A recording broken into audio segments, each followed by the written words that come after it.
QSI stock analysis. This is for the 13th of January. In this 1-minute video, I'm covering technical analysis and price predictions.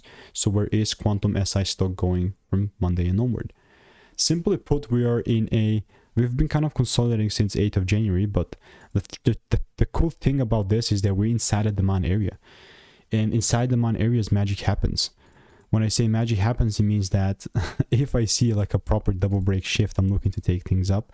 It kind of lagged here. I don't know, whatever the reason is. But that is the truth. Unless I see this double break, I think you can probably already kind of see it's kind of faded out here, but it will come back like any second. Unless I see those breaks above like $3 first with a full candle close on like a 1-hour chart or anything, then I have no business touching this or anything. Yeah, ultimately, here it is.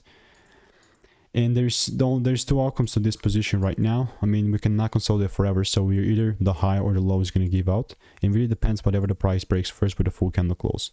Either 297 or 232. We'll see, and I'll keep you updated. So if you want to make more money trading in a simple and lean way, click the first link in the description. It's a free newsletter.